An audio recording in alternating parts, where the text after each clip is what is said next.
Her millionaire husband had been systematically destroying her life, piece by piece, lie by lie. And when his elderly father saw those papers fall onto his wife's casket, the shock was so devastating it nearly killed him on the spot. But sometimes the cruelest betrayals reveal the most unexpected allies. Sometimes the people who try to break us end up showing us exactly how strong we really are. This is the story of how one woman fought back against a man who thought he could control everything, including her unborn child. And trust me, you won't believe how this ends.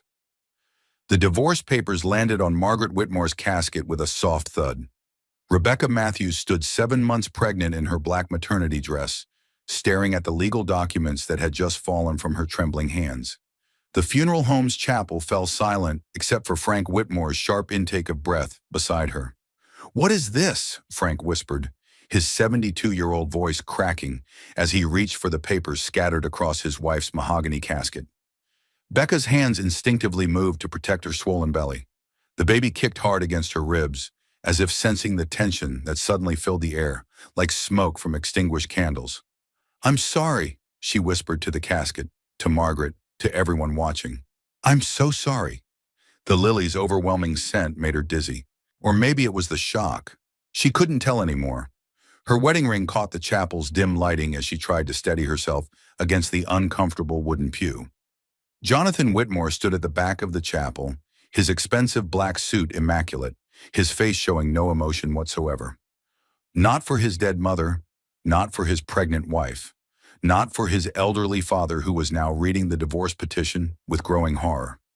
"These papers were filed 3 weeks ago," Frank said, his voice growing stronger with each word. 3 weeks before Margaret died. The mourners began to whisper. Becca heard fragments of conversations floating around her, like autumn leaves in a graveyard wind. During the eulogy, 7 months pregnant, his own mother's funeral, filed before she died. Becca's best friend Grace Thompson rose from her seat in the third row, her face pale with shock. Dr. Sarah Mitchell, who had been Margaret's physician and friend, moved closer to Becca with obvious concern. "Rebecca, dear, you need to sit down," Dr. Mitchell said softly, taking her arm. "This kind of stress isn't good for the baby." But Becca couldn't sit. She couldn't move. She could only stare at Jonathan, who was now walking down the aisle toward them with the measured steps of a man executing a plan. "Jonathan," Frank said, his voice shaking with emotion, "what have you done?" "I've simplified matters, Father," Jonathan replied, his tone as cold as the October air outside. "Mother's affairs need settling. This was the most efficient timing." Efficient timing. Becca's mind latched onto those words. She thought the worst day of her life was burying her mother-in-law, the only person in Jonathan's family who had truly loved her. She was wrong. The process server who had delivered the papers stood awkwardly near the chapel entrance, clearly uncomfortable with the scene unfolding before him. He kept glancing toward the exit, probably regretting taking this particular job. "Efficient?" Dr. Mitchell's voice rose slightly. "You served divorce papers at your mother's funeral, to your pregnant wife." Jonathan's business partner, David Patterson, shifted uncomfortably in his seat. He wouldn't meet anyone's eyes, especially not Becca's. "The papers speak for themselves," Jonathan said. "Everything is quite clear." But as Becca's shock began to fade, as the baby's movements reminded her that she was responsible for more than just herself, she realized that nothing about this was clear at all. "You planned this," she said quietly, her voice finding strength she didn't know she still possessed. "You waited for today." "I made practical decisions," Jonathan replied. "Emotion has no place in legal matters." Frank's face had gone ashen. He pressed one hand to his chest and Dr. Mitchell immediately moved to his side. "Frank, let me check your pulse," she said, her medical training taking over. "Jonathan, your father needs—" "My father will be fine," Jonathan interrupted. "He's stronger than he appears." But Frank wasn't fine. Becca could see it in the way his breathing had become shallow, in the way his hands shook as he held the divorce papers. "These papers claim the baby isn't yours," Frank said, looking at his son with growing disgust. "How dare you?" The chapel erupted in whispers again. Becca felt the baby kick again, harder this time. She placed both hands on her belly, a gesture that had become as natural as breathing over the past 7 months. DNA test will determine paternity, Jonathan said calmly. I'm simply protecting my interests. Your interests? Grace Thompson had found her voice. Your wife is 7 months pregnant with your child at your mother's funeral, and you're protecting your interests? Jonathan turned his cold gaze to Grace. This is a family matter. It doesn't concern you. It concerns everyone here, Grace shot back. We all have eyes. We can all see what kind of man you really are. Harrison Mills, the funeral director, approached cautiously. His 30 years of experience had taught him to handle delicate situations, but this was beyond anything in his professional training. Perhaps we could continue this discussion after the service, he suggested quietly. Mrs. Whitmore deserves our respect today. My mother would have understood, Jonathan said. She was a practical woman. But Becca knew that wasn't true. Margaret Whitmore had been many things, but practical wasn't one of them. She had been kind, generous, and deeply protective of the people she loved, including Becca. Your mother loved this baby, Becca said, finding her voice again. She felt the first kicks. She helped me pick out the nursery colors. She was going to teach our daughter to bake her famous apple pie. Sentimental nonsense, Jonathan replied. Frank stood up abruptly, swaying slightly on his feet. Dr. Mitchell reached out to steady him, but he waved her away. Get out, Frank said to his son. Get out of this chapel. Get out of my sight. Father, you're being emotional. Get out, Frank's voice echoed off the chapel walls. Your mother is dead, your wife is pregnant, and you choose today to destroy what's left of this family. Get out before I do something I'll regret. For the first time, Jonathan's composure cracked slightly. He looked around the chapel at faces that had once shown him respect, friendship, even love. Now they showed only disgust and disappointment. This changes nothing, he said. The papers are legal. The process has begun. He turned and walked back down the aisle, his footsteps echoing in the sudden silence. The chapel door closed behind him with a final, decisive click. Becca sank into the pew, her legs finally giving out.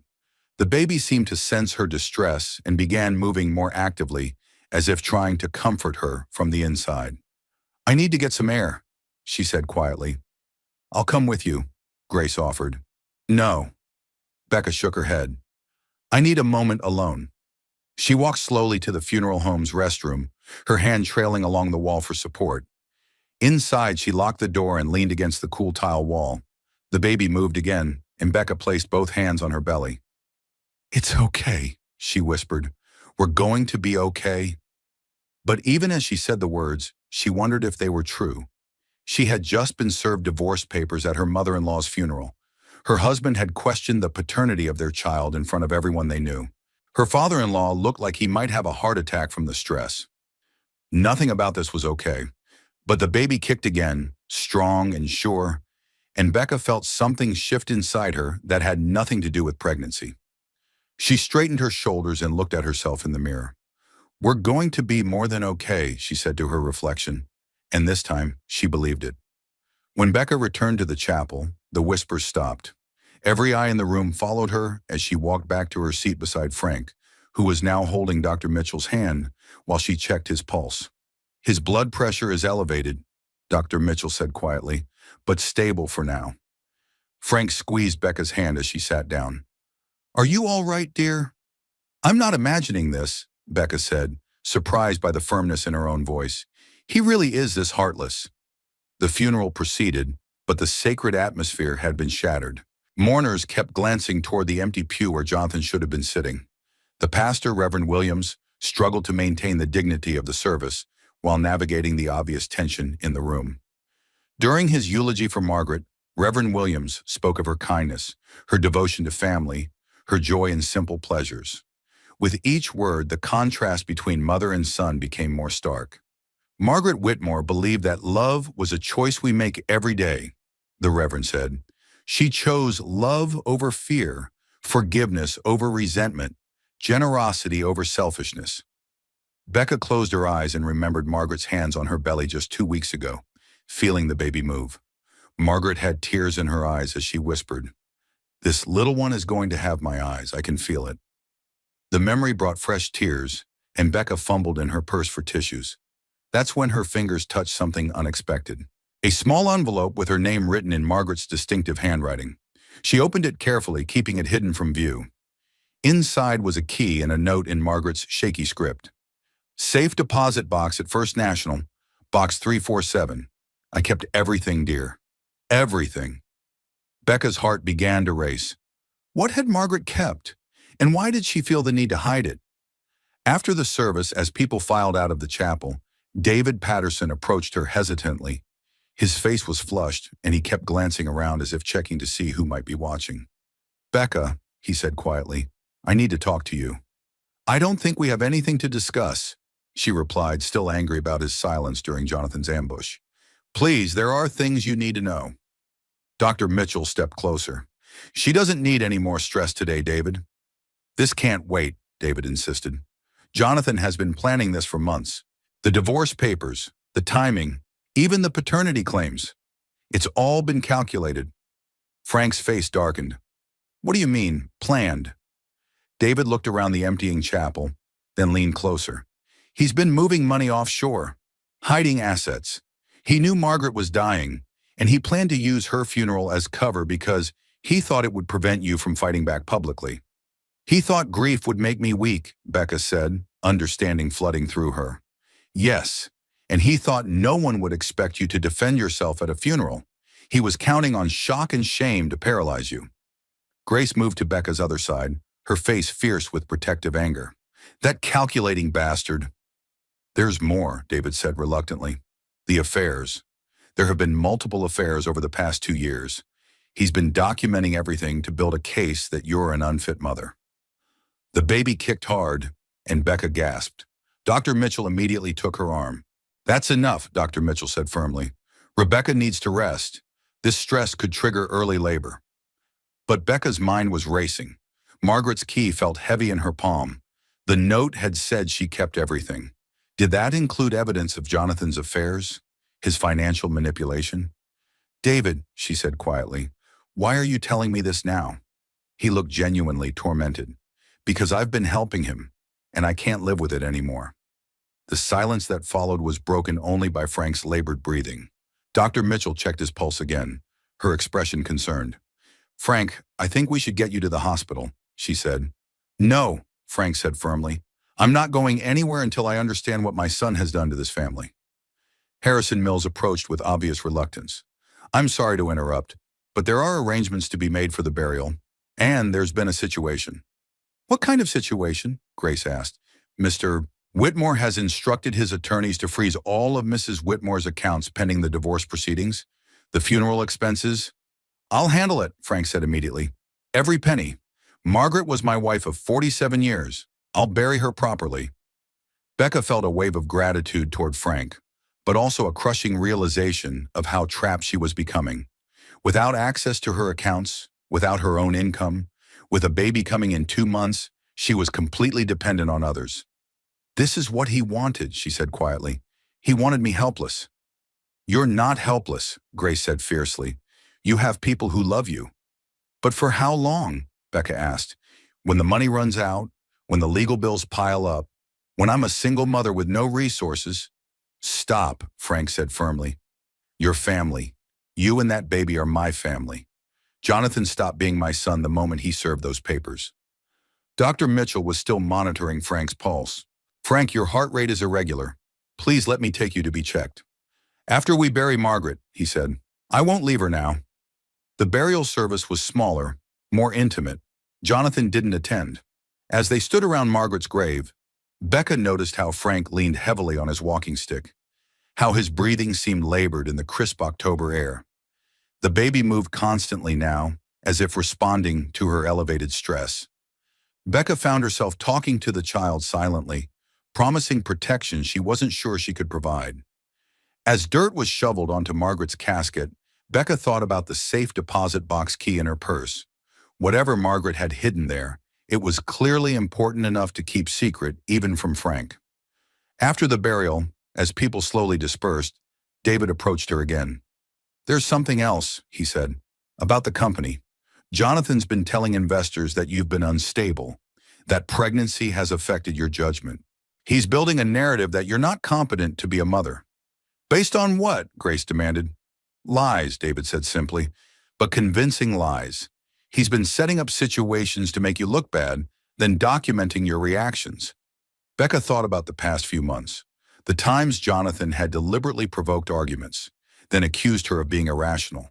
The way he'd invite people over without telling her, then criticize her appearance or preparedness.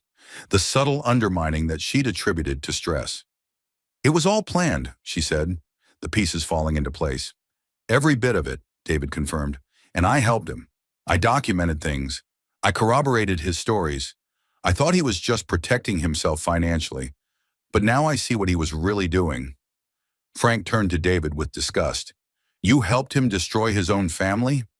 I know how it sounds, David said, but Jonathan can be very persuasive. He convinced me that Becca was having affairs, that the baby might not be his, that she was planning to take half of everything he'd built. And you believed him? Grace asked incredulously. He had photos, emails, evidence that seemed convincing at the time. Fabricated evidence, Becca said with sudden clarity. He's been setting me up for months. The baby kicked again, and this time the movement was so strong that everyone could see it through her dress. Dr. Mitchell smiled despite the grim circumstances. That's a strong baby, she said. Very active. Definitely past 30 weeks development. Frank's face softened as he watched his grandchild move. Margaret was so excited about this baby. She said it would be the most loved child in the world. It will be, Becca said firmly, just not by Jonathan. As they walked back to their cars, Becca made a decision. Tomorrow she would visit Margaret's safe deposit box. Tonight she would start documenting everything she could remember about Jonathan's manipulation, and she would stop apologizing for being the victim of his cruelty. David, she said as they reached the parking lot, if you really want to make amends, you'll help me fight this. He nodded slowly. I will. I have copies of everything. All the real evidence of what he's been doing. Then let's go to war, Frank said quietly. Margaret always said that sometimes the gentlest people have to become the fiercest fighters. As Becca drove home alone, she felt the baby settle into a calmer rhythm.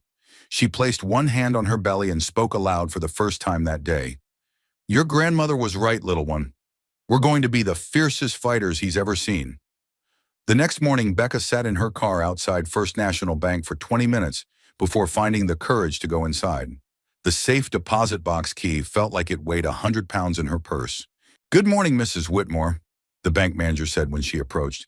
I'm so sorry for your loss. Mrs. Margaret was a lovely woman. Thank you. I need to access safe deposit box 347. The manager's expression shifted slightly. I'll need to see identification and verify your access rights. Becca's heart sank. What if Margaret hadn't put her on the access list? What if this was just another dead end? But 10 minutes later, she was sitting in a small private room with Margaret's safe deposit box open in front of her. Inside were documents, photographs, and a thick manila envelope with Becca's name written across it in Margaret's careful handwriting. The letter inside was dated just 2 weeks before Margaret's death. My dearest Rebecca, it began, if you're reading this, then my fears about Jonathan have proven justified. I pray I'm wrong, but a mother knows her child's heart, even when that heart has grown cold. Becca's hands trembled as she continued reading. I've been watching him for months, seeing changes that frighten me. The way he looks at you when he thinks no one is watching. The phone calls he takes in private. The business trips that don't match his calendar.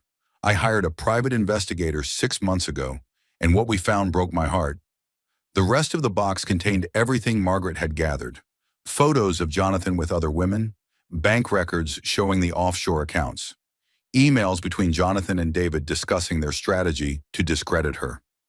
Even audio recordings from Margaret's phone when Jonathan thought she was too medicated to understand his conversations.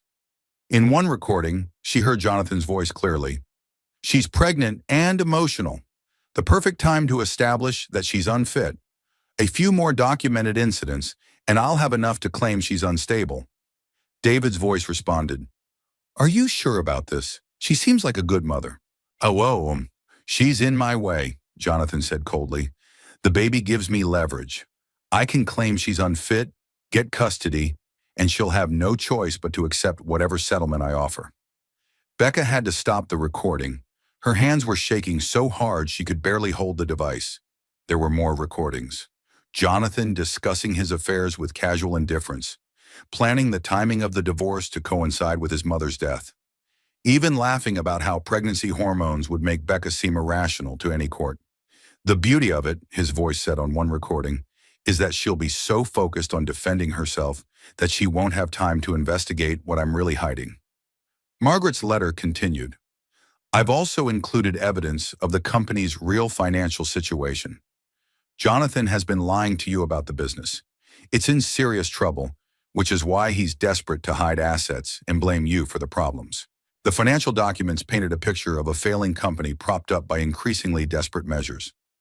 Jonathan had been cooking the books, lying to investors, and using company funds for personal expenses, including his affairs.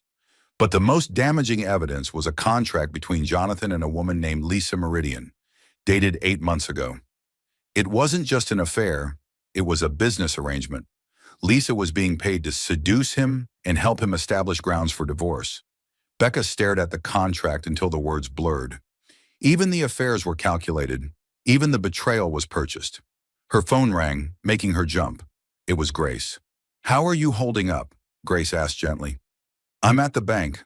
Margaret left me evidence. Grace, it's worse than we thought. How much worse? He's been planning this for almost a year. The affairs are fake. The company is failing. And he's been deliberately trying to make me seem unstable so he can get custody and leave me with nothing. That son of a bitch! There's more. He's been recording our conversations, editing them to make me sound irrational. He's been drugging my vitamins to make me sleepy and confused during the day. The silence on the other end of the phone stretched for a long moment. Becca, Grace said finally, are you sure about the drugging? Becca thought about the past few months, the overwhelming fatigue that her doctor had attributed to pregnancy, the memory lapses, the times she'd felt confused about conversations she was sure she'd had with Jonathan. I found the receipts, she said quietly, and instructions on dosage from someone who's clearly not a doctor. We need to call the police. No, not yet.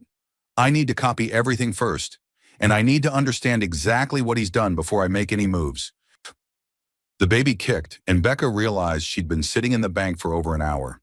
She carefully photographed every document with her phone, then put everything back in the box. As she was leaving the bank, her phone buzzed with a text from an unknown number. Stay away from things that don't concern you. Think about the baby. Becca's blood ran cold. Someone was watching her. She drove straight to Grace's house, checking her rearview mirror constantly. Grace took one look at her face and immediately called in sick to work. Show me everything, Grace said, settling beside her on the couch. They spent the next 3 hours going through the evidence.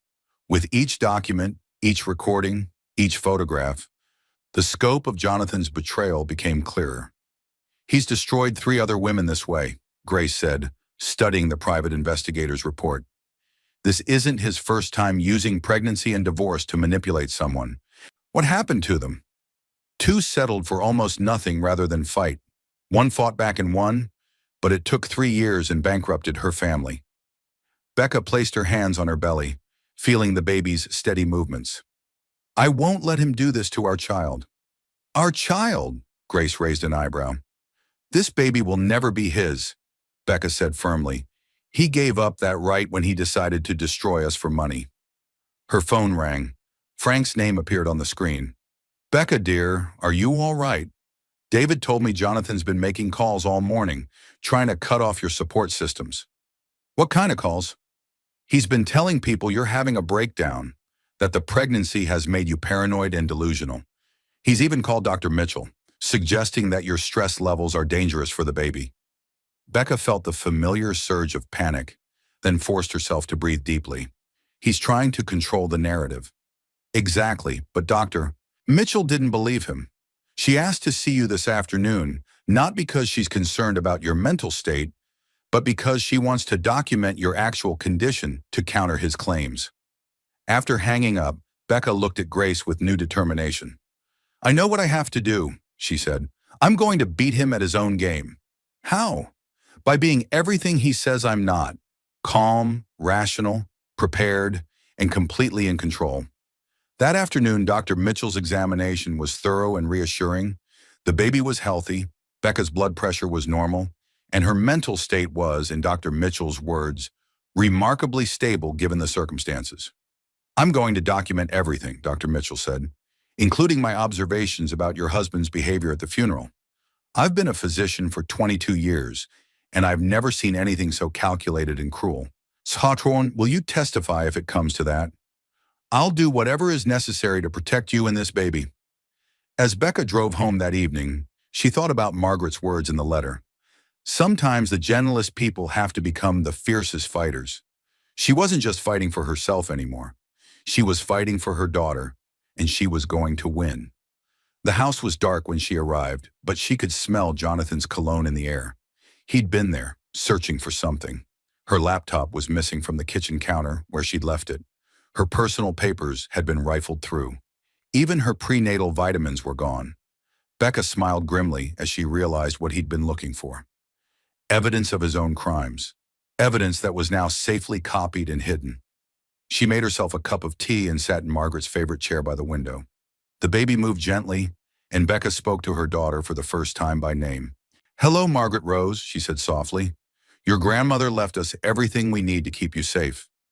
3 days after discovering Margaret's evidence, Becca sat across from attorney Patricia Wells, watching the seasoned lawyer's expression grow more incredulous with each document she reviewed.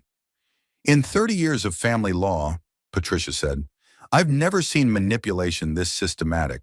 He's created an entire fictional narrative about your marriage. The question is, can we prove it's fictional? With this evidence? Absolutely. The audio recordings alone are damning. The financial documents show clear intent to defraud. And the contract with Lisa Meridian?" Patricia shook her head. "This is criminal behavior disguised as marital discord." Becca shifted in her chair, trying to find a comfortable position. At 7.5 months pregnant, sitting for long periods was becoming difficult. The baby seemed to sense important moments and would become more active, as if participating in the conversation. What about the paternity claims? Easily disproven, but more importantly, his own recordings prove he knows the baby is his. He discusses using the pregnancy and leveraging the child multiple times. No court will believe he genuinely questioned paternity. Patricia's phone buzzed, and she glanced at it with a frown. "That's my investigator. He's been following the money trail Jonathan left. Apparently, your husband made a crucial mistake." She answered the call on speaker. "Marcus, what did you find?" "The offshore accounts aren't as hidden as Jonathan thinks," Marcus said. "He's been using company funds to pay Lisa Meridian, and those transactions are traceable. But here's the interesting part. The payments started before he met her." "What do you mean?" Becca asked. "He paid her for 3 months before they had their first chance encounter at that business conference. This wasn't an affair that led to an arrangement. This was a business plan from the beginning." Becca felt sick. "He hired her specifically to destroy our marriage." "It gets worse," Marcus continued. "Lisa is in Meridian isn't even her real name. She's Andrea Voss, and she's done this before. At least 4 times that we can track. She's a professional marriage wrecker." Patricia was taking notes rapidly. "Can we reach her?" "She disappeared 2 days ago, right after Jonathan served the divorce papers. But she made another mistake. She kept detailed records of all her jobs, including this one." "Records of what?" "Everything. Photos, audio recordings, financial arrangements, even performance reviews from Jonathan about how convincing her emotional manipulation was." Becca closed her eyes, feeling overwhelmed by the scope of the betrayal. Even Jonathan's emotions had been purchased. "There's more," Marcus said. "Jonathan's father has been calling around town, making his own inquiries. Frank Whitmore is not a man to cross, apparently. Several people have already changed their stories about things they claim to have witnessed." After the call ended, Patricia leaned back in her chair. "Becca, I need to ask you something difficult. How far are you willing to go with this?" "What do you mean?"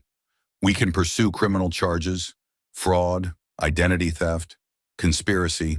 This goes way beyond divorce law. Jonathan could face serious jail time." Becca thought about Frank, about his heart condition, about the stress of seeing his son arrested. Then she thought about her daughter, about the kind of father Jonathan would be if he escaped consequences for this behavior. He made his choices, she said quietly. I won't protect him from the results. That evening, Becca met Frank and Grace for dinner at a small restaurant downtown. Frank looked older than his 72 years, the stress of the past week evident in every line of his face. How are you holding up? Becca asked him gently. I keep thinking about Margaret, he said. She tried to warn me about Jonathan's behavior.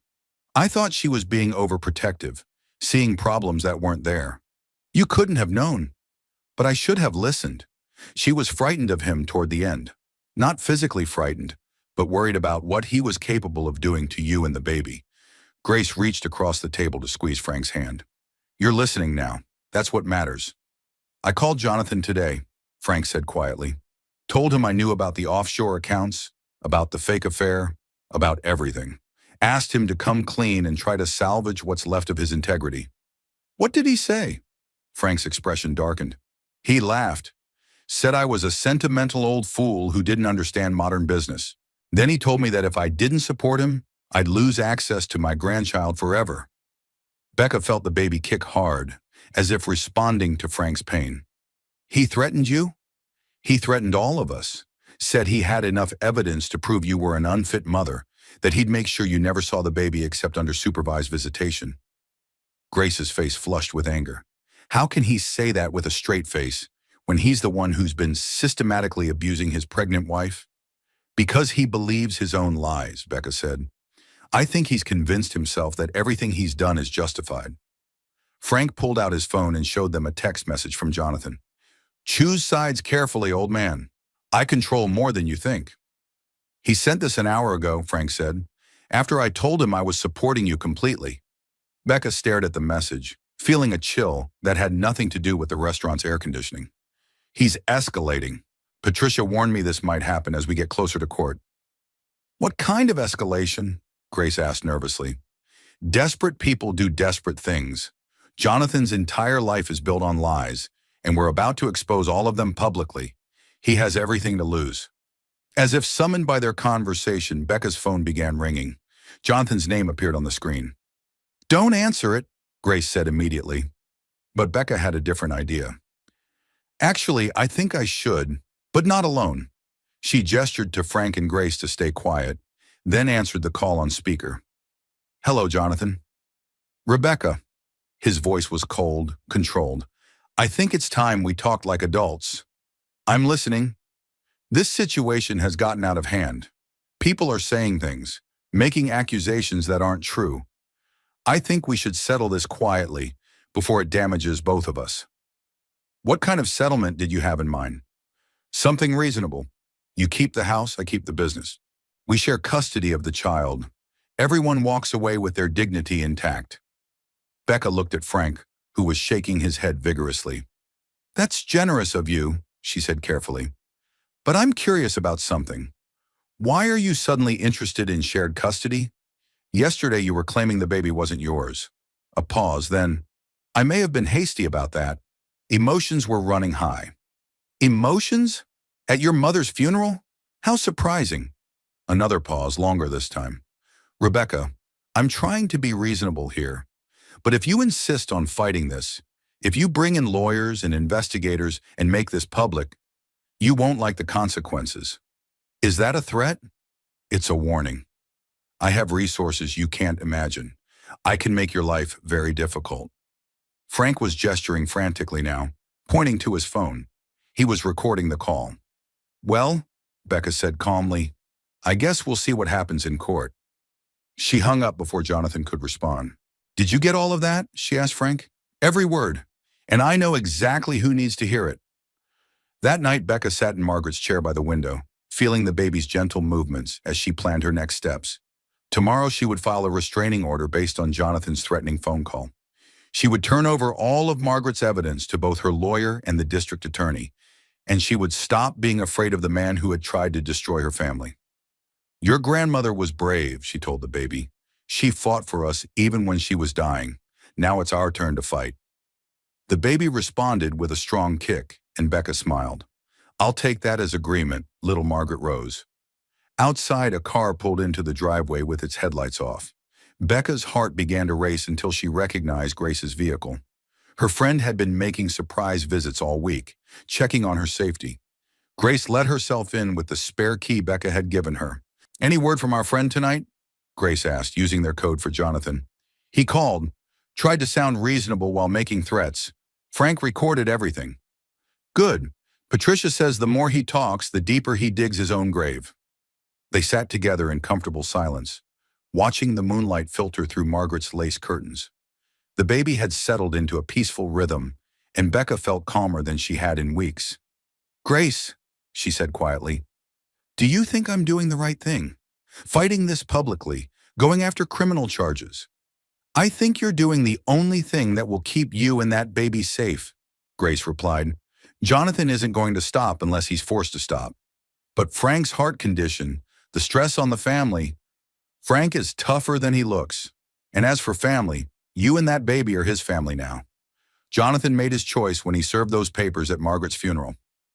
Becca nodded, feeling the truth of those words. She had spent so many months trying to save a marriage that was already dead, trying to protect a man who was systematically destroying her. No more. The next morning brought unwelcome news. Becca woke to find 3 missed calls from Patricia and a text message that made her blood run cold. "Jonathan filed emergency motions. We need to meet immediately." At Patricia's office an hour later, Becca listened in growing disbelief as her attorney explained Jonathan's latest strategy. "He's claiming you've been hiding assets, manipulating evidence, and conspiring with outside parties to defraud him," Patricia said. "He's asking for an emergency injunction to prevent you from accessing any marital property, and he wants immediate custody of the unborn child." Custody of an unborn child? Is that even possible? In extreme circumstances, yes. He's claiming you're a danger to the baby's health and welfare. He's submitted statements from alleged witnesses saying you've been drinking, using drugs, and behaving erratically. Becca felt the familiar panic rising, then forced herself to breathe slowly. "Alleged witnesses? Like who?" "That's where it gets interesting. 3 people have signed statements claiming they have observed your inappropriate behavior. Lisa Meridian, David Patterson, and someone named Robert Chen. David signed a statement against me after everything he told us about Jonathan's manipulation. According to this, David claims he was coerced into lying about Jonathan's behavior. He now says Jonathan is a devoted husband, concerned about his wife's mental state." Becca stared at the legal documents, feeling like the ground was shifting beneath her feet. "And Robert Chen? I don't even know anyone by that name. Apparently he's a bartender who claims he served you alcohol multiple times while you were visibly pregnant. That's impossible. I haven't had a drink since I found out I was pregnant." Patricia was already making notes. "We'll subpoena the surveillance footage from any establishment he claims to work at.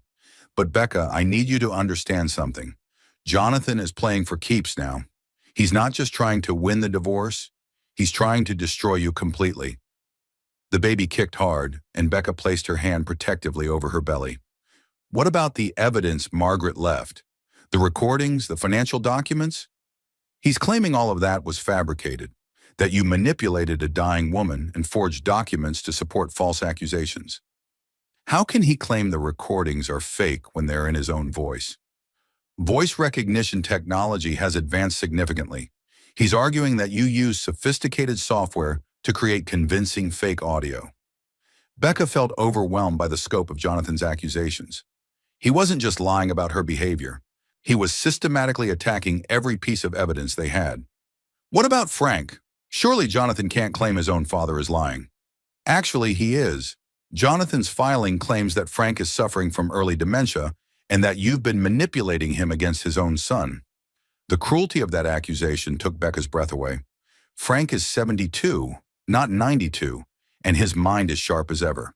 "I know, but Jonathan is counting on the court's tendency to be extra cautious when a child's welfare is at stake.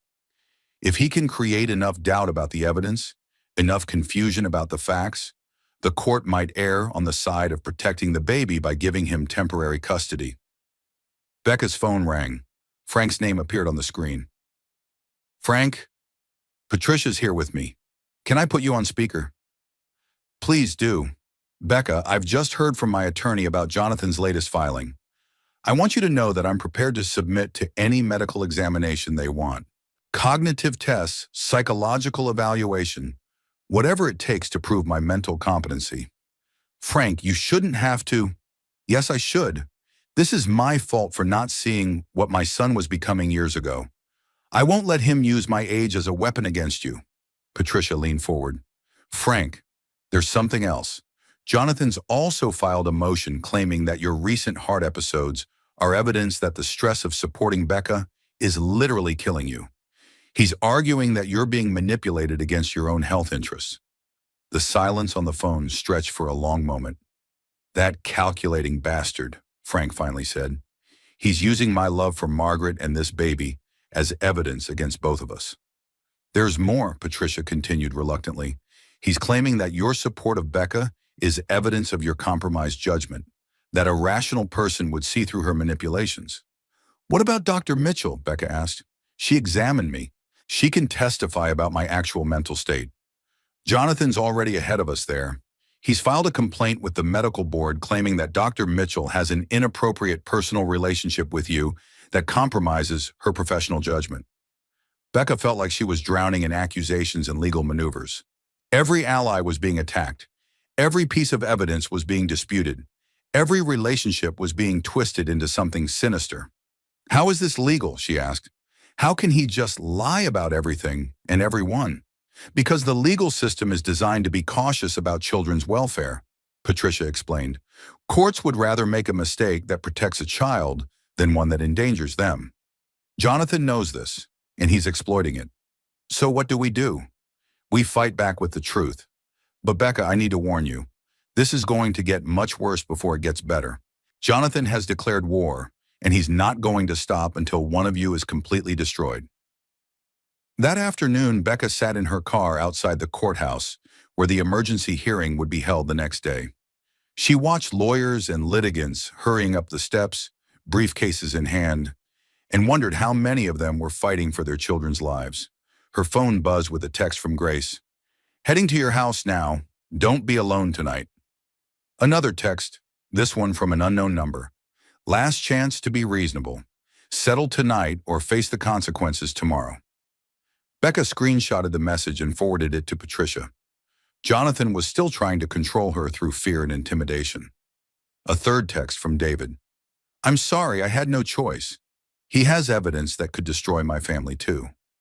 Becca stared at that message for a long time.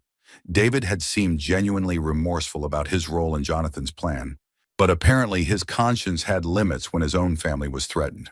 She drove home slowly, thinking about the hearing tomorrow. Jonathan would sit across from her in a courtroom and lie under oath about everything. Her pregnancy, her mental state, her relationship with Margaret, even Frank's cognitive abilities. And some of those lies might be believed. But as she pulled into her driveway, Becca realized something had changed inside her. The panic was gone. The overwhelming fear had been replaced by something harder, more focused. Anger. Not the explosive, destructive kind of anger that Jonathan was counting on. The quiet, determined kind that Margaret had shown when she gathered evidence to protect her daughter-in-law and grandchild. Grace was already waiting on the front porch with takeout bags and a determined expression. Thai food, Grace announced, and a battle plan. Battle plan? Patricia called me. She thinks we should go on the offensive tomorrow instead of just defending against Jonathan's accusations. They ate dinner while reviewing Patricia's strategy. Instead of simply denying Jonathan's claims, they would present evidence of his systematic abuse and manipulation. Instead of defending Becca's mental state, they would attack his credibility. The key, Grace said, is making the judge see that every accusation he's making is actually a confession of what he's been doing to you. What do you mean? He claims you're manipulative, but we have evidence of his manipulation. He claims you're hiding assets, but we have proof he's been moving money offshore. He claims you're an unfit mother, but we can show he's been trying to harm his own child by drugging and stressing you. Becca nodded slowly. Turn his weapons against him. Exactly. Patricia thinks the judge will see through his strategy once we lay out the pattern of projection and gaslighting. That night, Becca lay in bed feeling the baby's movements and thinking about tomorrow. In less than 12 hours, she would face Jonathan in court. He would try to take away her child, her freedom, her future. But he had made one crucial mistake. He had underestimated her.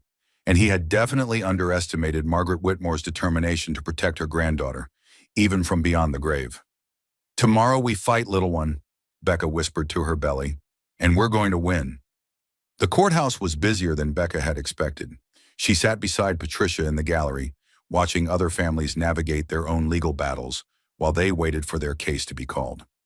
Across the aisle, Jonathan sat with his attorney, projecting an image of calm confidence that Becca now recognized as calculated performance. He hadn't looked at her once since arriving. "All rise for the Honorable Judge Catherine Rodriguez," the bailiff announced.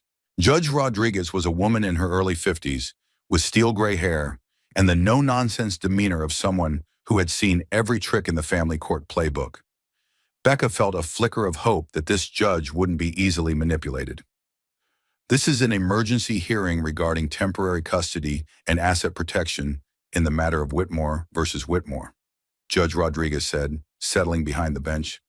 "I've reviewed the filings from both parties, and I have to say, these are some of the most serious allegations I've seen in family court."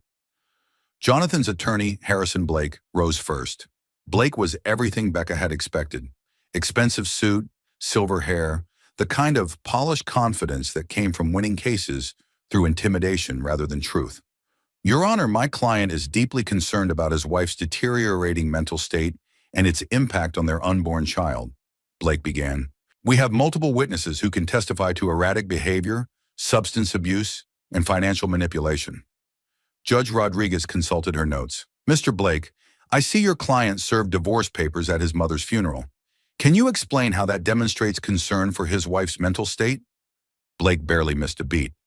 "Your Honor, my client chose that moment precisely because he hoped the presence of family and friends would provide Mrs. Whitmore with the support system she clearly needs during this difficult time." Becca felt sick at the smooth manipulation of the truth, but she noticed Judge Rodriguez's expression didn't change. "I see. And the paternity claims. My client has legitimate concerns based on his wife's recent behavior and the timeline of conception." Patricia rose. "Your Honor, if I may, we have evidence that directly contradicts every claim made by Mr. Whitmore's client." "I certainly hope so, Miss Wells. These allegations are quite serious."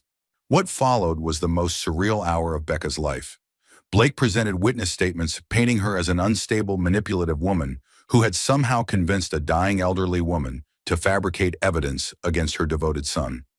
According to Jonathan's version of events, Becca had been having affairs, drinking alcohol, hiding money, and psychologically abusing both Margaret and Frank. When it was Patricia's turn, she began with the audio recordings.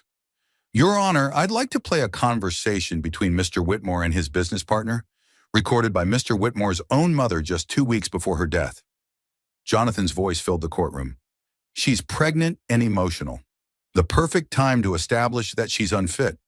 A few more documented incidents, and I'll have enough to claim she's unstable." The change in the courtroom atmosphere was immediate. Judge Rodriguez leaned forward, her expression hardening. "Mr. Blake, how does your client explain this recording?" Blake looked genuinely rattled for the first time. "Your Honor, voice synthesis technology has advanced significantly. These recordings could easily be fabricated. By a dying 78-year-old woman? By someone with access to sophisticated software and intimate knowledge of my client's speech patterns." Patricia played more recordings. Jonathan discussing his affairs. Jonathan laughing about using pregnancy hormones to make Becca seem irrational. Jonathan planning the funeral ambush with David. "Your Honor," Patricia said, "we also have financial records showing systematic asset hiding, contracts with professional companions designed to create false evidence of adultery, and medical evidence that Mrs. Whitmore has been drugged without her knowledge." Judge Rodriguez called for a recess. As people filed out of the courtroom, Becca saw David Patterson sitting in the back gallery. He looked miserable, conflicted, and kept glancing between her and Jonathan. In the hallway, Frank approached her with Dr. Mitchell at his side. "How are you holding up?" Dr. Mitchell asked, taking Becca's pulse. "I feel like I'm living in an alternate reality where black is white and up is down." "That's exactly what Jonathan wants," Frank said. "Confusion, chaos, doubt. Margaret warned me he would try to make everyone question their own perceptions. David Patterson appeared at Becca's shoulder, looking nervous and guilty. Becca, I need to talk to you. I don't think that's a good idea, Grace said, moving protectively closer. Please, there's something you need to know before we go back in there. Patricia nodded. Let's hear it. David glanced around, then spoke quietly. Jonathan doesn't know I kept copies of everything. All the real evidence, all the actual financial records. When I signed that statement supporting him, I thought he would stop there. But this morning he told me he's planning to have you committed to a psychiatric facility after he gets temporary custody. What? Grace's voice was sharp with alarm. He's already spoken to a private psychiatric hospital, paid them a substantial consulting fee. The plan is to get custody today, then have you evaluated by doctors he's already bribed. They'll find you incompetent, and he'll have legal justification for keeping the baby permanently. Becca felt the blood drain from her face. He can do that? If he can convince the court you're a danger to yourself or the baby, yes, Patricia said grimly. It's rare, but possible. That's why I'm here, David continued. I can't let him destroy you completely. I have recordings of him planning this strategy, evidence of the bribes, documentation of the whole conspiracy. Why should we trust you now? Frank asked. You've already betrayed her once. Because I have a daughter too, David said quietly. She's 15, and Jonathan threatened to destroy her reputation, her future, everything if I didn't cooperate. But watching him in court today, seeing how far he's willing to go, I can't be part of this anymore. Judge Rodriguez recalled the court to session. Blake continued his presentation, calling David as a witness to testify about Becca's alleged manipulation and instability. But when David took the witness stand, he looked directly at Judge Rodriguez and said, Your Honor, I need to recant my written statement. Everything I said about Mrs. Whitmore was false, and I was coerced into lying. The courtroom erupted. Blake jumped to his feet, objecting. Jonathan's face went white with rage. But David continued talking, detailing Jonathan's threats against his family and producing new evidence on his phone. Your Honor, I have recordings of Mr. Whitmore planning to have his wife committed to a psychiatric facility under false pretenses. I have evidence of bribes paid to medical professionals, and I have documentation of his plan to use the emergency custody order as a step toward having Mrs. Whitmore declared permanently incompetent. Judge Rodriguez called for order as Blake frantically tried to interrupt David's testimony. Mr. Patterson, the judge said, are you testifying that Mr. Whitmore planned to have his wife falsely committed? Yes, Your Honor. He told me that pregnancy makes women legally vulnerable, and that with the right medical opinions, he could have her declared unfit for years, maybe permanently. And you have recordings of these conversations? I do, as well as financial records showing payments to the psychiatric facility and individual doctors. Patricia stood. Your Honor, we request that these recordings be admitted as evidence and that Mr. Whitmore be held in contempt for attempting to subvert this court's process. Blake was on his feet, objecting strenuously, but Judge Rodriguez was already reviewing the new evidence on David's phone. After 20 minutes of listening to recordings and reviewing documents, Judge Rodriguez looked at Jonathan with unconcealed disgust. Mr. Whitmore, in 30 years on this bench, I have never seen such systematic manipulation of the legal process. Not only are your allegations against your wife completely false, but you have attempted to use this court as a weapon to commit what amounts to kidnapping and false imprisonment. Jonathan finally spoke. Your Honor, I can explain. No, Mr. Whitmore. You cannot explain conspiring to have your pregnant wife falsely committed to a psychiatric facility. You cannot explain bribing medical professionals, and you certainly cannot explain serving divorce papers at your mother's funeral while claiming to be concerned about your wife's emotional state. Judge Rodriguez's ruling was swift and comprehensive. Jonathan's emergency motions were denied.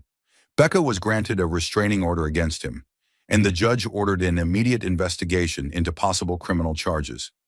As they left the courthouse, Becca felt like she could breathe freely for the first time in months. The baby was moving gently, as if celebrating their victory. It's not over, Patricia warned. He'll appeal, and there's still the actual divorce to handle. But today was a decisive win. Frank hugged Becca carefully, mindful of her pregnancy. Margaret would be so proud, he said. You fought like a warrior. David approached hesitantly. Becca, I know I don't deserve forgiveness, but I want you to know that I'm prepared to testify in any criminal proceedings, and I've already turned over all the financial evidence to the FBI. The FBI? Jonathan's been committing federal crimes, wire fraud, money laundering, conspiracy. This goes way beyond family court now. As they walked to their cars, Becca reflected on how much had changed in just a few hours. Jonathan's carefully constructed lies had collapsed under the weight of truth. His manipulation had been exposed, and his plan to destroy her had backfired completely. I have one question, she said to David. What made you finally decide to tell the truth? David was quiet for a moment. This morning, Jonathan told me that after he got custody, he was planning to move the baby overseas where you'd never find her. He said you'd probably kill yourself from grief, and that would solve all his problems permanently. Becca stopped walking. He said that. He said it like he was discussing the weather. That's when I realized I wasn't dealing with someone who was just selfish or greedy. I was dealing with someone who was truly evil. That night, Becca sat in Margaret's chair with Grace beside her, feeling the baby's movements and thinking about the future. She had won today, but the real battle was just beginning. Jonathan wasn't going to accept defeat gracefully. If anything, being exposed publicly would make him more dangerous.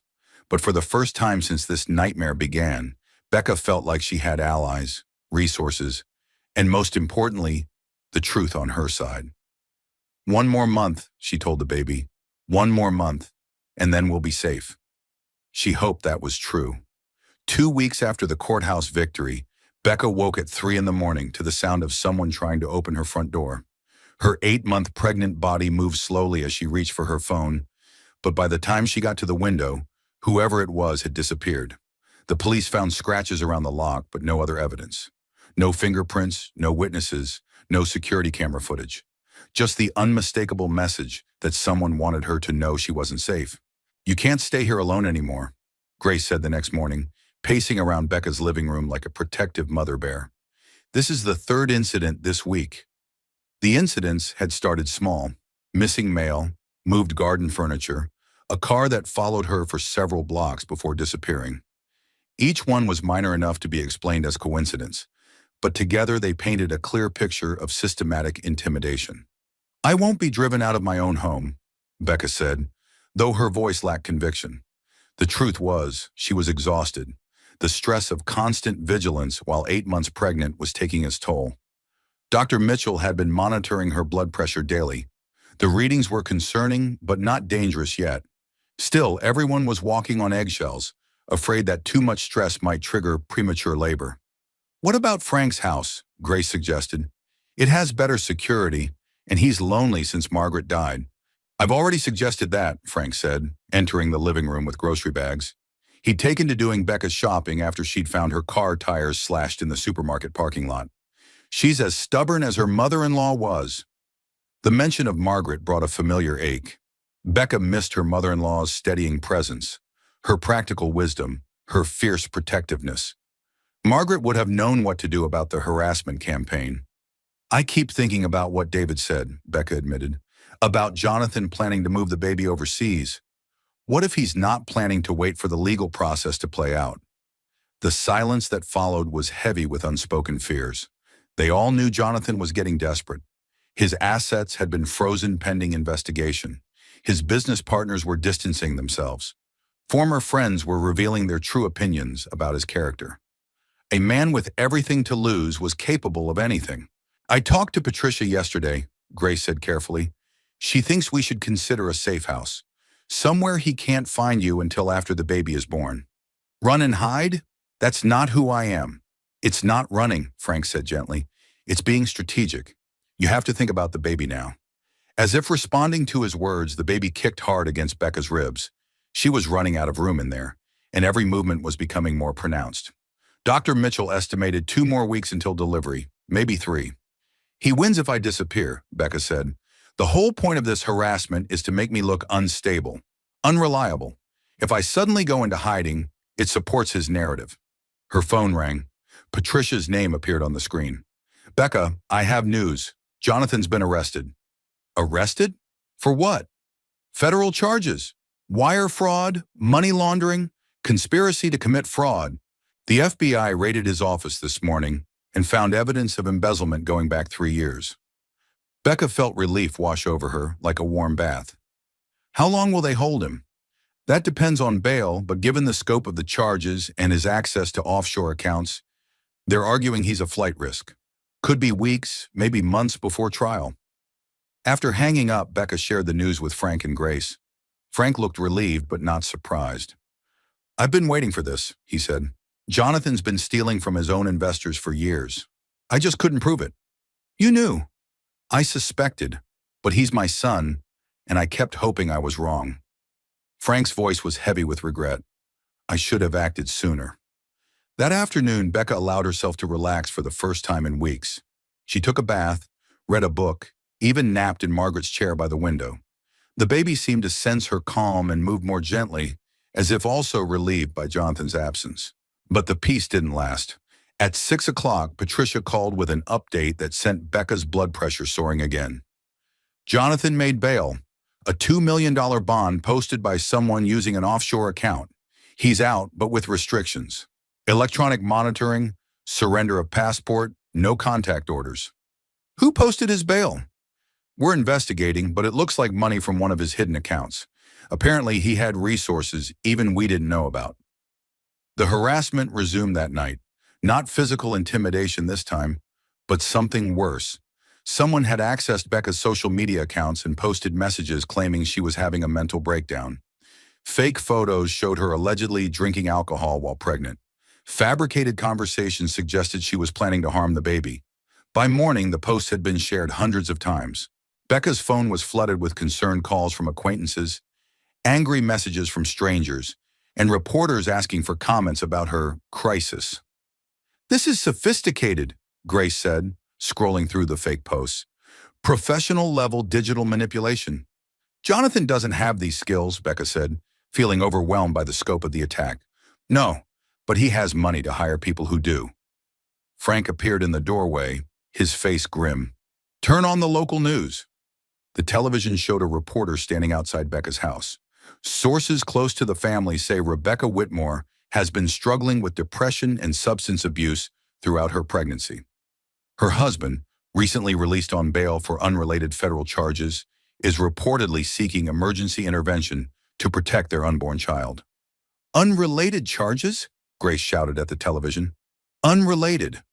But Becca wasn't listening anymore. She was staring at the screen, watching strangers discuss her mental state, her pregnancy, her fitness as a mother. Jonathan had found a way to humiliate her publicly, even from behind bars. The baby kicked frantically, responding to her elevated stress. Becca placed her hands on her belly and tried to calm herself, but the panic was building. "I can't do this," she said quietly. "I can't fight him and take care of a baby and survive this level of attack." "Yes, you can," Frank said firmly, "because you're not doing it alone." Dr. Mitchell arrived within an hour, alerted by Grace's call about Becca's distress. Her examination revealed elevated blood pressure and signs of stress that concerned her. "I'm admitting you for observation," Dr. Mitchell said. "At 8 months, this level of stress could trigger early labor, and I want you monitored." "The hospital isn't safe," Becca protested. "If Jonathan has people willing to do this," she gestured at the television, "he might have access there too." "Then we'll make it safe," Frank said.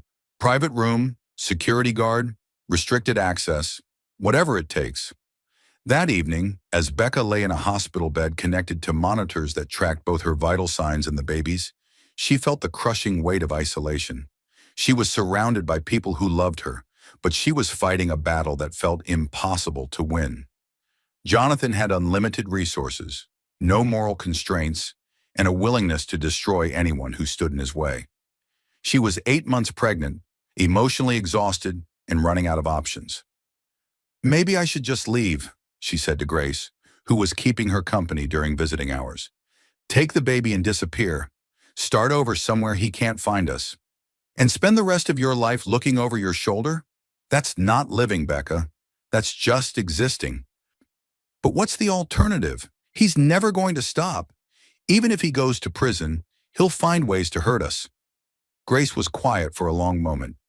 Do you remember what Margaret said in her letter? About becoming the fiercest fighters? I'm tired of fighting. I know, but look what you've already survived. You've exposed his lies, gathered evidence, won in court, and protected this baby through months of systematic abuse. You're stronger than you know. The baby moved gently, and Becca realized something had shifted. The movements felt different, more settled, as if the child was preparing for birth. Dr. Mitchell, she called to the nurse's station, I think something's happening. The next few hours were a blur of examinations, monitoring, and careful discussions about timing. The baby wasn't in distress, but labor was definitely beginning. Dr. Mitchell estimated delivery within the next 24 to 48 hours. Is it too early? Becca asked anxiously. 36 weeks is considered full term for a healthy baby. Your daughter is ready to meet the world. As night settled over the hospital, Becca lay awake feeling the irregular contractions that signaled the beginning of labor. Frank dozed in the chair beside her bed, refusing to leave despite the late hour. Frank, she said softly, what if I can't protect her? What if Jonathan finds a way to take her from me? Frank opened his eyes and reached for her hand. Then we'll get her back. And if we can't, then Grace will. And if she can't, then Dr. Mitchell will. And if she can't, then every person who's seen what Jonathan is capable of will stand up for that baby. You really believe that? I know it, because that little girl isn't just your daughter, Becca. She's Margaret's granddaughter. She's my great-granddaughter. She's part of a family that doesn't give up on each other. The baby kicked one more time, as if agreeing with Frank's words. And for the first time in weeks, Becca felt hope instead of fear about the future. Tomorrow we fight differently, she said quietly. Not just to survive, but to win. Labor progressed slowly through the night. By morning, Becca's contractions were regular, but not yet intense enough for active delivery. Dr. Mitchell decided to let nature take its course, monitoring both mother and baby carefully. First babies often take their time, she explained to Frank and Grace, who had maintained a vigil in the hospital room. Everything looks normal and healthy. What wasn't normal was the media circus developing outside the hospital. Word had leaked about Becca's admission, and reporters were camping out in the parking lot, hoping for a statement about her crisis or Jonathan's arrest. I've arranged for extra security, Dr. Mitchell said, and we're using a service entrance for any visitors. But Becca, you need to be prepared. This is going to be a public birth, whether we want it or not. Patricia arrived around noon with updates that were both encouraging and concerning. The federal prosecutor wants to add charges related to the harassment campaign, she said. Apparently, Jonathan's electronic monitoring showed he was in contact with the people behind the fake social media posts. Can they prove it? Grace asked. They're working on it. But here's the concerning part. Someone paid his bail using an account that's not in Jonathan's name. We think he has financial backers who are helping him avoid prosecution. What kind of backers? Frank asked, his face dark with worry. The kind who have their own reasons for keeping Jonathan out of prison. People he might have evidence against. People who need him to stay quiet. Becca felt another contraction, stronger this time. As it passed, she thought about what Patricia was saying. You mean he's blackmailing people? It looks that way. The FBI found encrypted files on his computer that suggest he's been collecting compromising information about business partners, investors, even city officials. So he's not just fighting to avoid prison, Frank said slowly. He's fighting to keep his blackmail material from being exposed, which makes him more dangerous than ever, Patricia concluded. Desperate people do desperate things, but desperate people with nothing left to lose will do anything. The afternoon brought stronger contractions and an unexpected visitor. David Patterson appeared at the door, looking nervous and carrying a large gift bag. I know I'm probably not welcome, he said, but I wanted to bring something for the baby. Grace positioned herself protectively between David and Becca. How did you get past security? I'm still listed as an emergency contact from when Becca worked with our company. David held up his hands. I'm not here to cause trouble. I just wanted to give Becca this. He handed her the gift bag. Inside was a small teddy bear and an envelope. It's from my daughter, David explained. When I told her about everything that happened, about how I helped Jonathan hurt you, she wanted to do something to make amends. Becca opened the envelope to find a hand-drawn card. Dear Mrs. Whitmore, it read in teenage handwriting. I'm sorry my dad helped hurt you. I hope your baby is healthy and happy. You're brave for fighting back. Love, Emma Patterson. The simple sincerity of the card brought tears to Becca's eyes. She didn't do anything wrong. No, but she understands that I did, and she wanted you to know that she's proud of you for standing up to Jonathan. David sat down carefully, as if afraid sudden movements might upset the fragile peace of the room. There's something else I need to tell you, he said, about Jonathan's arrest. He asked me to deliver a message. Frank leaned forward. What kind of message? He said to tell you that prison is temporary, but family is forever. He said he'll be patient, and he'll wait as long as necessary. That sounds like a threat, Grace said. It is a threat, David confirmed. He's telling you that even if he goes to prison, he'll continue fighting for custody when he gets out. He thinks time is on his side. Becca felt another strong contraction and breathed through it carefully. What else did he say? He said the baby will need a father, and he's the only candidate. He seemed to think that eventually you'll get tired of fighting alone and come back to him. He's delusional, Frank said flatly. Maybe, but he's also patient and calculating. He's already planning his defense strategy, his appeal process, even his post-prison life. He thinks this is just a temporary setback. Dr. Mitchell appeared in the doorway. Becca, I need to check your progress. Everyone else needs to step outside for a few minutes. Shireen. The examination revealed what Becca had suspected. Labor was accelerating. Another 6 hours, maybe 8, Dr. Mitchell estimated. We should start thinking about who you want in the delivery room. Frank and Grace, Becca said without hesitation. And you, if that's allowed. It's your delivery. You decide who's present. As evening approached, the contractions became more intense. Becca found herself focusing inward, concentrating on breathing and staying calm. The baby would be here soon, and everything would change. I keep thinking about names, she said to Frank during a break between contractions. We've been calling her Margaret Rose, but I want to make sure it's right. Margaret would be honored, Frank said softly, but the name should feel right to you. It does feel right. She's been Margaret Rose in my heart since the first ultrasound. Your wife was the first person to love this baby, even before I did sometimes. Grace squeezed her hand. That's a beautiful name for a beautiful reason. Around 8 o'clock, Dr. Mitchell made the decision to move to the delivery room. The contractions were now 3 minutes apart and getting stronger. This is really happening, Becca said as they wheeled her bed down the hallway. Yes, it is, Dr. Mitchell replied. And everything looks perfect. Strong heartbeat, good positioning, no complications. The delivery room was bright and sterile, filled with medical equipment that would have seemed intimidating if Becca hadn't been so focused on the work ahead of her. Frank and Grace positioned themselves where they could offer support without getting in the way. I wish Margaret could be here, Becca said during a particularly strong contraction. She is here, Frank said firmly. She's been protecting both of you from the beginning. The next 2 hours were a blur of intensity, encouragement, and focus. Grace held one hand while Frank held the other. Dr. Mitchell provided calm guidance and reassurance. The outside world with its media circus and legal battles faded away, leaving only the ancient work of bringing new life into the world. At 10:47 p.m., Margaret Rose Whitmore entered the world with a healthy cry that filled the delivery room with joy. She's perfect, Dr. Mitchell announced, placing the baby on Becca's chest. 7 pounds, 2 ounces, 20 inches long, and absolutely beautiful. Becca looked down at her daughter's face and felt her heart expand in ways she hadn't known were possible. The baby had Margaret's eyes just as her grandmother had predicted, dark blue and alert, already seeming to take in the world around her. Hello, Margaret Rose, Becca whispered. Welcome to your family. Frank was crying openly, his weathered hands gentle as he touched his great-granddaughter's tiny fingers. She looks exactly like Margaret did as a baby. Exactly. Grace was also in tears, documenting everything with her phone. She's gorgeous, Becca. Absolutely gorgeous. As Dr. Mitchell completed the delivery and checked both mother and baby, Becca marveled at how different she felt. The months of fear, stress, and uncertainty had been replaced by something powerful and protective. This was her daughter, her family, and no one was going to take that away from her.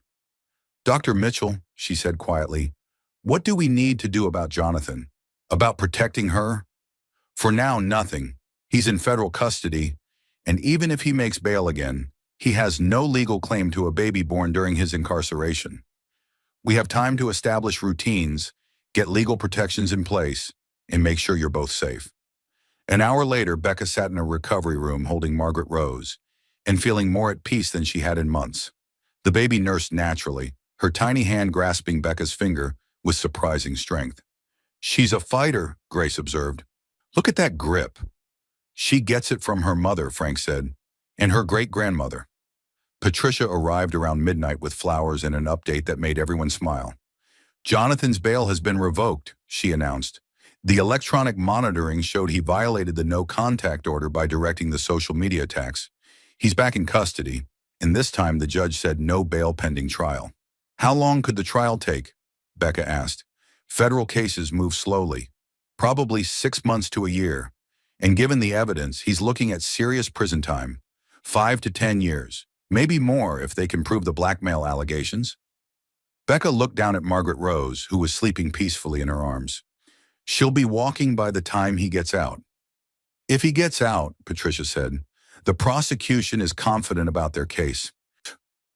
That night, as Becca dozed in the hospital bed with Margaret Rose sleeping in a bassinet beside her, she thought about the journey that had brought them to this moment.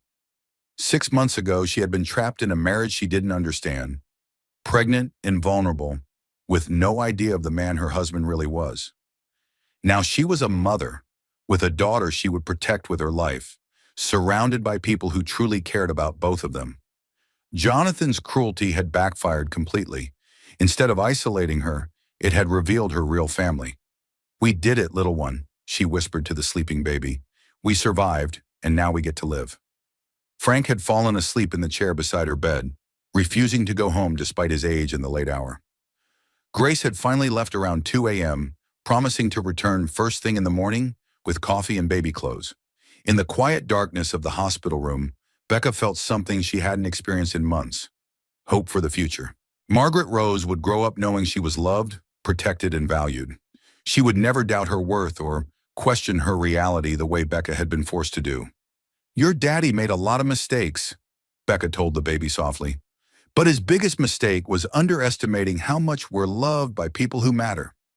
Margaret Rose stirred slightly, as if hearing her mother's voice, then settled back into peaceful sleep. Tomorrow would bring new challenges, legal proceedings, and the complicated work of building a life as a single mother. But tonight, everything was perfect. 6 weeks after Margaret Rose's birth, Becca sat in her lawyer's office reviewing the custody agreement that would legally protect her daughter from Jonathan's future interference. The baby slept peacefully in her carrier, seemingly unbothered by the serious business being conducted around her. "The court has agreed to terminate Jonathan's parental rights based on his criminal conviction and documented abuse," Patricia explained. "This is final and irreversible. He will have no legal claim to Margaret Rose, ever."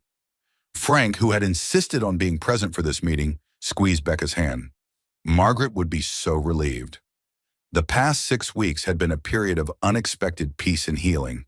With Jonathan in federal prison awaiting trial, Becca had been able to focus entirely on her daughter and her own recovery. She had moved in with Frank temporarily, partly for practical reasons and partly because they had both discovered they enjoyed each other's company. "I have one more piece of good news," Patricia continued. "The federal prosecutor has reached a plea agreement with Jonathan. 25 years in federal prison in exchange for providing evidence against his co-conspirators in the money laundering scheme." 25 years! Becca couldn't hide her relief. The blackmail evidence was more extensive than anyone realized. Jonathan had been collecting compromising information about dozens of prominent people. The prosecution needed his cooperation to build cases against the others. Margaret Rose stirred in her carrier, and Becca automatically reached down to adjust her blanket. The maternal instincts that had developed over the past weeks still amazed her. Everything about caring for her daughter felt natural, right? Protective. "What about the money?" Frank asked. "The assets he hid?" "Most of it will be recovered and returned to his victims, including the investors he defrauded. But there's enough left to establish a substantial trust fund for Margaret Rose's education and future needs." That afternoon, Becca walked through the house she had once shared with Jonathan, now accompanied by Grace and a security team. She was collecting personal items and preparing to put the house on the market. It feels like someone else lived here, she said, looking around the expensive furnishings that had once impressed her. I can't believe I thought this was home. It wasn't home, Grace said. It was a stage set designed to impress people and hide the truth. They worked systematically through the rooms, packing items that had sentimental value and leaving behind everything that reminded Becca of Jonathan's deception. In Margaret's old bedroom, they found something that made them both pause. What is it? Grace asked, noticing Becca's expression. Margaret left something here. Becca opened the drawer of an antique writing desk and pulled out another envelope with her name on it. I never found this one. The letter inside was shorter than the first, but its message was powerful. Dearest Rebecca, if you're reading this, then you've survived my son's worst impulses and given birth to our precious granddaughter. I want you to know that I planned for this possibility from the moment I learned you were pregnant. The trust fund I established for the baby is larger than you know. I've also arranged for a house, the one you and I looked at in the historic district, the one you said felt like a real home. It's yours now, free and clear, a place where you and Margaret Rose can build a life filled with love and peace. You were the daughter I never had, and now you're the mother I always hoped my granddaughter would have. Love always, Margaret. Becca sat down hard in the antique chair, overwhelmed by Margaret's foresight and generosity. She bought you a house? Grace asked, reading over her shoulder. The blue Victorian on Elm Street. We looked at it together when I was 5 months pregnant. I fell in love with it, but Jonathan said it was too small, too old-fashioned. It's perfect for you and Margaret Rose. That evening, Becca stood in the nursery she had set up in Frank's house, feeding Margaret Rose her evening bottle. The baby was thriving, growing stronger every day, already showing signs of the alert intelligence that had marked Margaret Whitmore's eyes. Your great-grandmother thought of everything, she told the baby. She made sure we'd have not just security, but a real home where you can grow up safe and loved. Frank appeared in the doorway, holding a cup of tea for Becca. I've been thinking about something, he said. What's that? I'd like to move closer to you and Margaret Rose. This house is too big for an old man, and I want to be part of her daily life. Frank, you don't need to. I want to. Margaret was right about one thing. Family isn't just about blood. It's about choosing to love and protect each other. You and this baby are my family now. A week later, Becca stood in the doorway of the blue Victorian house on Elm Street, holding Margaret Rose and feeling like she was coming home for the first time in years. The house was everything she remembered, bright, welcoming, filled with character and possibility. Grace had spent the week coordinating movers and decorators, transforming the empty house into a warm home. Frank had found a smaller house just 3 blocks away, close enough to visit daily, but far enough to give Becca her independence. It's perfect, Becca said, walking through rooms that seemed designed for raising a family. Margaret knew exactly what we needed. Dr. Mitchell stopped by that afternoon with a housewarming gift and a clean bill of health for both mother and baby. You look better than I've seen you in months, she observed. Being free of Jonathan's influence has been good for you. I feel like myself again, like the person I was before I met him. Better than that person, Grace corrected. Stronger, wiser, more confident. That evening, Becca sat in the rocking chair in Margaret Rose's new nursery, feeding her daughter and watching the sunset through windows that faced the garden. For the first time in over a year, she felt truly safe. This is our home, she told the baby. This is where you'll take your first steps, say your first words, grow up knowing you're loved and protected. Margaret Rose looked up at her with those distinctive eyes, and Becca could swear she saw understanding there. This baby would never doubt her worth or question her reality. She would grow up strong, confident, and secure in her mother's love. The doorbell rang, and Becca heard Grace's voice greeting someone in the hallway. A moment later, David Patterson appeared in the nursery doorway, looking hesitant. I hope it's okay that I came by, he said. Grace said you might be willing to see me. It's okay. How are Emma and your wife? Good, better. The truth about everything has been hard on our family, but we're healing. David looked at Margaret Rose with genuine warmth. She's beautiful, Becca. Absolutely beautiful. Thank you. I wanted to tell you something. About Jonathan's plea agreement. He asked to see me before he was transferred to federal prison. Becca tensed. What did he want? To give me a message for you.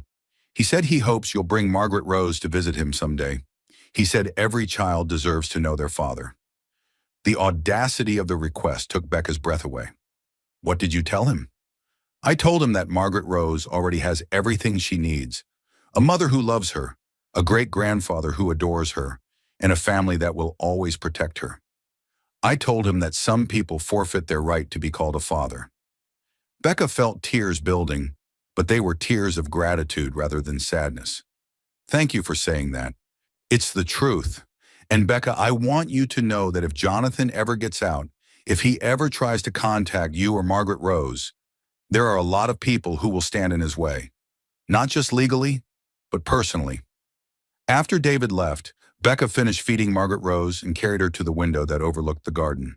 The baby was getting heavier, more solid, more real every day. Your father thinks he's entitled to be part of your life, she said softly. But families aren't about biology or legal rights.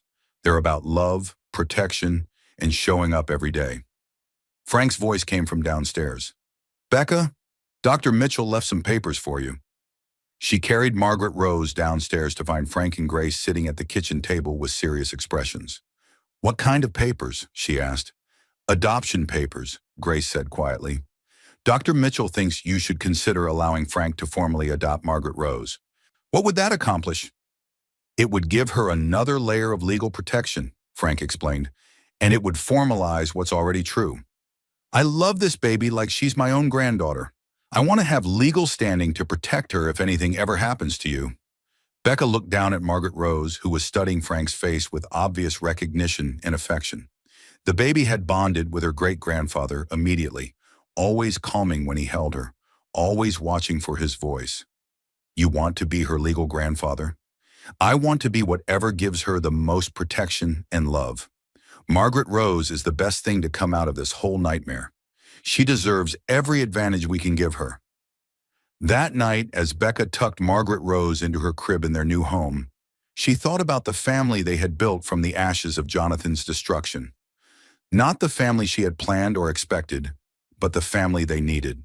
Sweet dreams, little one, she whispered. Tomorrow we start building the rest of our lives. 3 months later, Becca woke to the sound of Margaret Rose babbling happily in her crib. At 4 months old, the baby was already trying to communicate, making sounds that seemed almost like words. Becca had started keeping a journal of these moments, wanting to remember every detail of her daughter's development. Good morning, beautiful girl, she said, lifting Margaret Rose from the crib. Are you ready for a big day? Today was the day Frank would officially adopt Margaret Rose, making their chosen family legal in every sense. It was also the day they would attend Jonathan's sentencing hearing, closing that chapter of their lives forever. Grace arrived early with coffee and pastries from the bakery down the street. How are you feeling about today? Ready, Becca said, and meant it. Ready to make everything official, ready to see Jonathan face justice, ready to move forward. Damihi, the adoption ceremony was held in family court with Judge Rodriguez presiding. The same judge who had seen through Jonathan's lies 6 months earlier now smiled warmly as she reviewed the paperwork that would make Frank legally responsible for Margaret Rose's welfare. Mr. Whitmore, Judge Rodriguez said, do you understand that this adoption gives you all the rights and responsibilities of a legal guardian? I do, Your Honor. This baby is the light of my life. I pledge to protect and love her always. And Mrs. Matthews, you consent to this adoption? Completely. Frank has been Margaret Rose's grandfather from the day she was born. This just makes it official. Judge Rodriguez signed the papers with a flourish. Congratulations to the Whitmore family. May you have many years of happiness together. Margaret Rose chose that moment to let out a delighted squeal, as if she understood the significance of the occasion. Everyone in the courtroom laughed, and even the bailiff smiled. The sentencing hearing was held in federal court across town. Becca had debated whether to attend, but ultimately decided she needed to see this final chapter play out. Frank stayed home with Margaret Rose, sparing the baby from any exposure to Jonathan's presence. Jonathan looked older, thinner, diminished in his orange jumpsuit and shackles. When he saw Becca enter the courtroom, his expression shifted from resignation to something that might have been regret or calculation. With Jonathan, it was always hard to tell. The federal prosecutor outlined the scope of Jonathan's crimes: fraud, money laundering, blackmail, conspiracy. The victim's impact statements painted a picture of systematic destruction affecting dozens of lives and families. When it was Becca's turn to speak, she stood calmly and looked directly at the man who had tried to destroy her. Your Honor, Jonathan Whitmore spent months trying to convince everyone, including me, that I was unstable, unreliable, and unfit to be a mother. He manipulated facts, bought false testimony, and used his own mother's death as a weapon against his pregnant wife. But his cruelest lie was the one he told himself: that he was entitled to control and destroy other people's lives for his own benefit. She paused, thinking about Margaret Rose sleeping peacefully at home. Today, my daughter is 4 months old. She's healthy, happy, and surrounded by people who love her unconditionally. She will grow up knowing that families are built on love and trust, not fear and manipulation. Jonathan Whitmore will be a cautionary tale we tell her about the importance of choosing integrity over convenience. Jonathan's attorney had prepared a statement claiming his client was remorseful and requesting leniency. But when Jonathan was given the opportunity to speak on his own behalf, he chose differently. Your Honor, I made mistakes, but I was trying to protect my family's assets from someone who was clearly unstable. Everything I did was motivated by concern for my unborn child. Even now, even facing 25 years in federal prison, Jonathan couldn't admit the truth about his own actions. Judge Harrison, who was known for his lengthy sentences in white-collar cases, looked at Jonathan with undisguised disgust. Mr. Whitmore, I have reviewed the evidence in this case extensively. Your systematic abuse of your pregnant wife, your manipulation of grieving elderly parents, your use of your mother's funeral as cover for cruelty, these are not the actions of someone protecting a family. These are the actions of someone who views other human beings as objects to be controlled.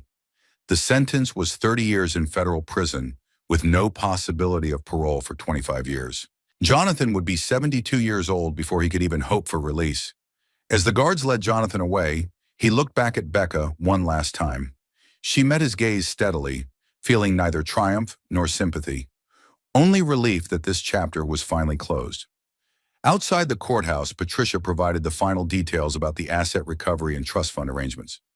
Between the recovered funds and Margaret's original trust provisions, Margaret Rose will have full college funding and a substantial inheritance when she turns 25, Patricia explained. She'll never want for anything. What about Jonathan's business? Completely dissolved. The legitimate assets were sold to pay back investors. The building has been converted to condos. It's like Whitmore Industries never existed. That evening, Becca sat in her garden holding Margaret Rose while Frank pushed her gently in the new swing he had installed. Doctor, Mitchell had stopped by with groceries and stayed for dinner, as had become her custom on Sundays. I've been thinking about Margaret, Dr. Mitchell said, watching the baby's delighted reaction to the swing, about how proud she would be of everything you've accomplished. I think about her every day, Becca replied, especially when Margaret Rose does something that reminds me of her grandmother, the way she studies people's faces, the way she smiles when she hears music. She left you much more than money and evidence, Frank observed. She left you the knowledge that you were worth fighting for. Grace arrived with dessert and an announcement that made everyone smile. I got a call from David Patterson today. Emma wants to babysit Margaret Rose sometime. Apparently, she's been telling all her friends about the brave lady with the baby and wants to help however she can. That would be wonderful, Becca said. Margaret Rose should grow up knowing there are people of all ages who care about her. As the evening settled into comfortable conversation and gentle laughter, Becca marveled at the family they had created.